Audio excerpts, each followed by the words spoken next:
Let's look at what happens to the entropy when we mix things together.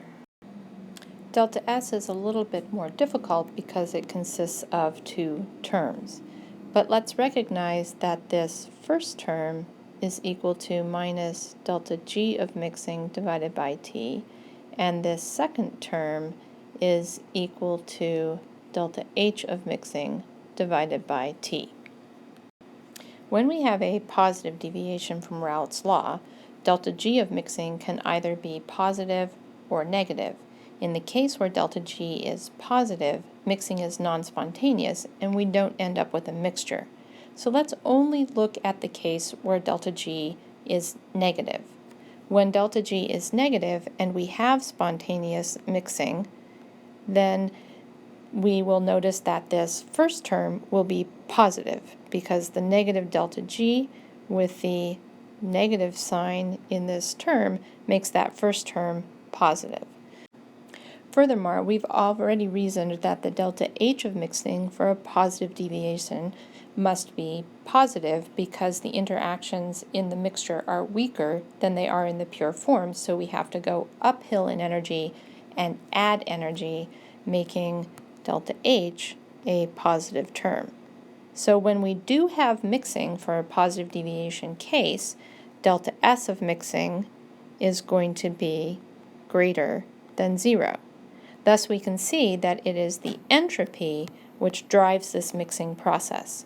The energy is uphill, but the entropy is favorable, resulting in an overall delta G that is negative and spontaneous mixing. In the case of a negative deviation from Raoult's law, we can see that delta G is always negative because the process is always spontaneous. The activity coefficient is less than 1 in this case, mole fractions are less than 1, and the natural log of something less than 1 is always negative. This makes sense because in the case of a negative deviation, the mixture has stronger interactions than the pure, and so the substance is always going to be going to lower Gibbs free energy where there are stronger interactions. Thus again, our first term is going to be positive. In the case of negative deviations from Raoult's law, we've argued that the delta H of mixing is actually negative because we are going to a lower energy state and therefore we give off energy, and this is an exothermic process. So we can see that in the case of a negative deviation from Raoult's law, we have a positive term plus a negative term, meaning that our delta S of mixing can either be greater than 0 in the case where the first term has a larger value than the second term, or delta S of mixing can be less than 0 in the case where the second term is larger than the first term.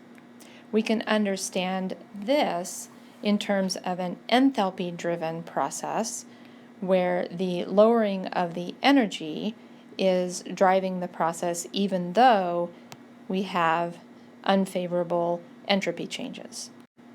You might wonder how we can have a negative delta S of mixing, that is, the entropy of the mixture is less than the entropy of the pure forms.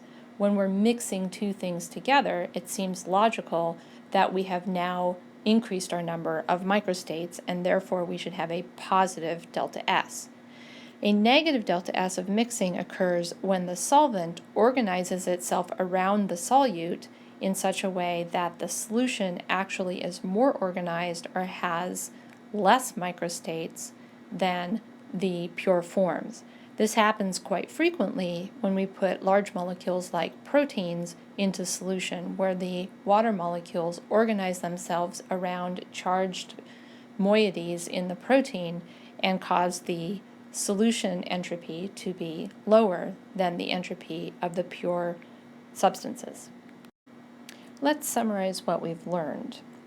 If we look at the different state functions, the Gibbs free energy, entropy, and enthalpy, and we can add the change in volume upon mixing to this, we can see that if the solution is ideal, that the Gibbs free energy is always negative and it always mixes spontaneously, and the delta S of mixing is always positive. Delta H of mixing will be 0, and delta V of mixing will be 0 as well, meaning that the volumes of the pure substances are just simply added together to give us the total volume of the solution. When we have a positive deviation, or the interactions in the mixture are weaker than those in the pure forms, delta G of mixing can either be positive or negative, and in the case where delta G is negative, so we do have spontaneous mixing, delta S of mixing will be positive. This will be an entropy-driven process. Because delta H of mixing is positive, we have to add energy to get the solution to mix. In this case, the molecules, because they have weaker interactions in the mixture, are going to, on average, be further away from one another, and so the volume of the mixture is greater than the sum of the volumes of the pure forms. The opposite is true for a negative deviation, where the delta G of mixing is always negative, it's always spontaneous, but delta S of mixing can either be positive or negative depending on how the solvent organizes itself around the solutes. The delta H of mixing in this case is negative because we are going downhill in energy to stronger interactions in the mixture. Because the interactions are stronger in the mixture, the molecules are on average closer together, and therefore the volume of the mixture is less than the sum of the volumes of the pure forms.